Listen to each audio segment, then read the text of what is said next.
This NBA offseason has been crazy. Crazy enough that I had to talk about it. How's it going, guys? It's Chris, and today I'm going to be doing my first offseason roundup for the Boston Celtics, my favorite NBA team.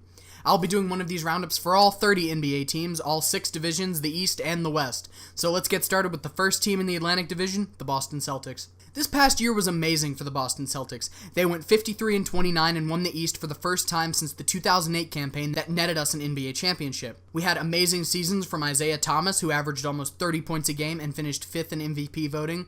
Avery Bradley, one of the best 3-and-D players in the league, who this year shot 39% from downtown and caused an uproar in the NBA community when he wasn't on an all-NBA defensive team. And our entire bench, who without the king in the fourth managed to steal a game from the Cavs at home in the Eastern Conference Finals. Even though the Celtics lost 4-1 in the Eastern Conference Finals, we seem to have the brightest future in the NBA, with the first pick in the 2017 draft and a war chest that contains first-round picks from 5 other NBA franchises.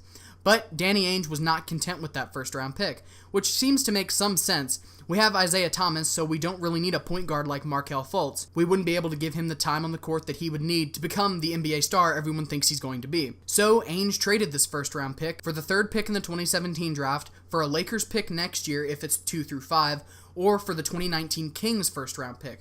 So he just added 2 more first-round picks to the war chest. Questioning Danny Ainge is never good. He is a genius who has engineered quite possibly the greatest rebuild in the history of the NBA. But I was definitely questioning this trade.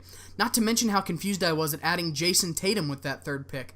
I was in the camp of Celtics fans that wanted Josh Jackson. But once again, I was taught not to question Danny Demon when I saw Tatum play in the Summer League. I was sold. We may very well have the reincarnation of the truth in Boston. Let's get to the actual free agency period. The Celtics were fairly quiet for the first part of free agency. No draft day trade for Jimmy Butler, no sign and trade for Blake Griffin, just silence. There were rumors, of course, about literally every player in the league potentially going to Boston. My pre-free agency bet was that Blake Griffin and Gordon Hayward would sign, and we would end up trading Jay Crowder, Avery Bradley, and potentially Marcus Smart to make cap space, which would burn since Marcus Smart is my favorite Celtics player, and Griffin's injury history would make him a questionable pickup. But then Griffin re-signed with the Clippers, so that theory was dashed. The only guy left who I saw fitting in Boston was Gordon Hayward, and I and many other Celtics fans really wanted him to sign with Boston.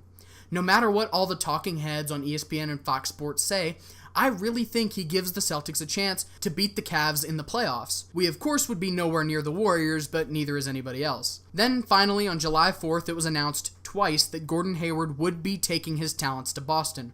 I was ecstatic. Thomas, Hayward, and Horford would rule the East. But I was blind if I thought the Celtics wouldn't have to give something up for Hayward. He wasn't going to take a huge pay cut to play with the Celtics, so once again, Jay Crowder, Marcus Smart, or Avery Bradley were going to have to move to make room for Gordon.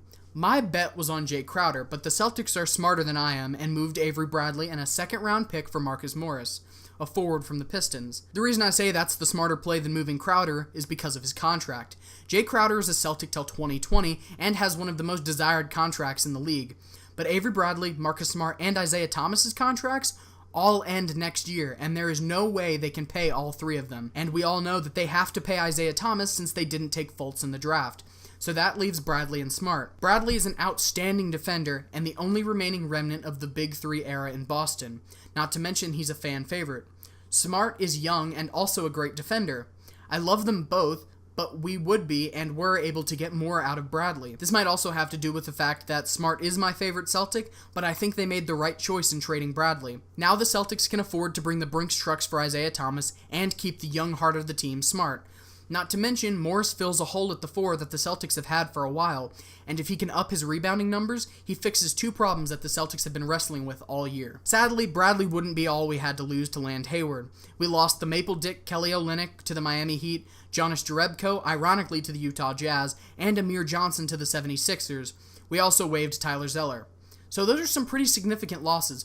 Olynyk and Jerebko were outstanding in the playoffs this year, and while I wasn't necessarily a fan of Amir Johnson, losing him for nothing to another team in the Atlantic Division hurts. But thankfully we managed to sign players to fill most of those holes, and signing Hayward was well worth losing all of those players, no matter how much it hurts to say that. Ante Zizic, Aaron Bynes, and Yabu the Dancing Bears should fill the holes left by Olynyk and Jerebko, and while none of these signings will replace the veteran knowledge from Johnson, the trade for Morris should fill that hole nicely. Overall, the Celtics offseason got off to to a slow start, but in the end, there are very few teams that I would rank above the Celtics in terms of how successful this offseason has been. The C's landed a marquee free agent, traded to fill a hole at the 4, and decided that their future was with Isaiah Thomas and not Markelle Fultz. They also now have enough cap room to sign Thomas and Smart next year when their contracts are up. Also, based on all the craziness going on in Cleveland with Kyrie demanding a trade and LeBron unwilling to guarantee his future in Ohio, I think this coming year could be very interesting for the Celtics in the East.